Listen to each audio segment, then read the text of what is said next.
Hey guys, Ted from Nerdarchy here, for Nerds by Nerds, and today I'm hanging out with Nerdarchy Dave. Nerdarchy Ryan. And today we discuss how to be an effective rules lawyer and not a game-ruining ambulance chaser.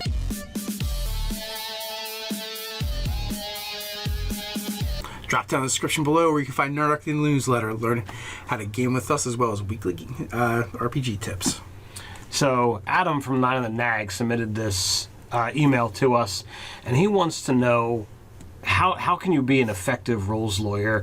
They had a discussion at their gaming group, and they determined that of all the types that are out there, he's a rules lawyer. That's not the best part. The best part is he did an internet search and realized he's like, this is me. I'm the most hated person at the gaming table. And exactly. So he just wants to like harness that for a positive to the net positive as opposed to taking away from other people's fun.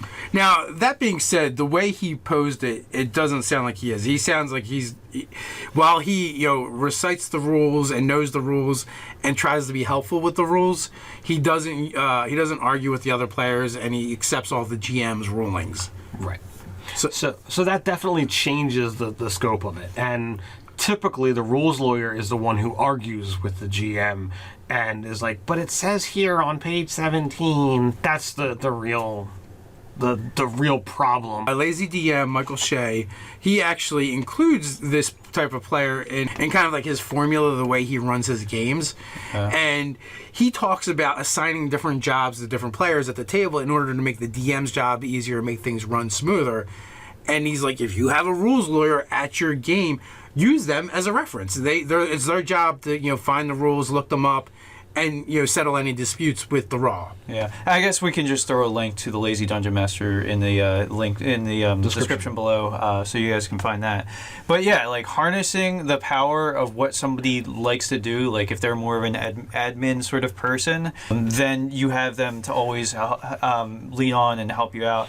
I can get a little rules lawyery too. We haven't noticed. Yeah, so the way you're best served, really, like unless people pointedly ask you for how to run their character, like I have to like kind of sit on my hands and not say anything and just like wait. Like unless it's a new player who literally doesn't know their options, but any other time, like I just try to shove my dice bag in my mouth and not say a damn thing. I think all players that have been playing the game for a long time have a little bit of that, and especially if you're playing with a player that might be a little inept, and you just want to grab them and go, "What are you doing, man?" Yeah, like I like to be effective, but more and more I just realized that like I don't know, like effective play isn't that interesting of play anyway. So you may as well just let things. You might as well let Scott Garvey fireball the party. Yeah, exactly. That's what should happen. So I've definitely been that type of player where it doesn't matter what it is on the player spectrum. I've put myself in that spot at least for a time. The rules lawyer these days they care more about the actual rules of the game than the actual play of the game. So like that's the part that people don't like. So avoid being that.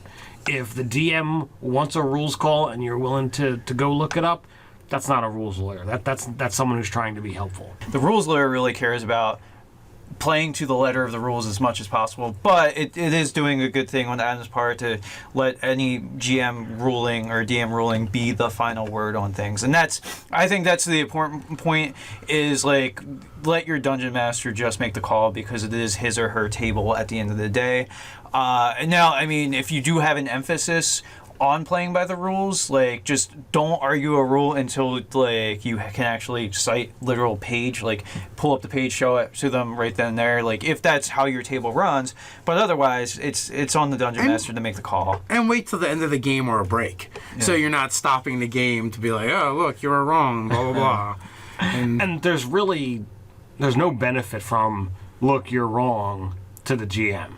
Well, there's no benefit to stopping a game. Yeah, but here's the thing, like where this does come into effect when I was playing Rappin' the Thook in Pathfinder. Like Rappin' the Thook is a meat grinder dungeon where like it was a very like killy dungeon that we were playing through, and it was going to be run very fair, like to the letter of the rules was kind of the thing, and it was about how long we could survive. Now, unfortunately, the game master's girlfriend was the most argumentative person with the least firm grasp on the rules, so she would argue points of how things played out, But the GM's like, his standpoint was, if you literally show me the page, I will reverse the ruling right then and there. But show me the page, because the style of play was, we were up against this dungeon that basically just decimates parties. Like, that's just what happens. And if she would have opened up 2 pages of the rules, then he would have reversed his ruling. Didn't happen, and it would bring the game to an ass grinding halt with no need. It was just argumentative, and it was just terrible. It was an awful experience. Like, people left the group because of this individual. The other tip that you want to avoid, or the other tip that I offer, you should avoid arguing in the favor of the DM versus the players. Because I've seen this happen at tables where player does something and they did something wrong, the DM didn't observe it, and they pull out the rulebook, you actually only get 2 attacks, not 3, and something detrimental can happen thereafter. In my neighborhood, we call that an in-house drive-by. Yeah, right. So, just there's no benefit there. The rest of the players are going to be angry at you for. Nobody likes a snitch. Essentially. Because you know what happens to snitches in prison? They get shanked. Or shipped, depending on what your colloquial is on that. So just let the game unfold, and you can quietly say to the player later, hey, look, you did this wrong here. There's no need to make a big spectacle about it, and whatever happens. They're like, screw you, man, get off my hustle. Well, there's that too. I mean, I've seen all. If you ain't cheating, you ain't trying. Yeah. As our friend Mark says. So with that, the rules lawyer can actually benefit your game. It's using them properly, and it's using their powers for good instead of evil. Let us know your stories about rules lawyers in the comments below. I gotta like, share, and subscribe. You can tweet us over on Twitter, or you can see all the articles over on nerdarchy.com. So until next time, stay nerdy.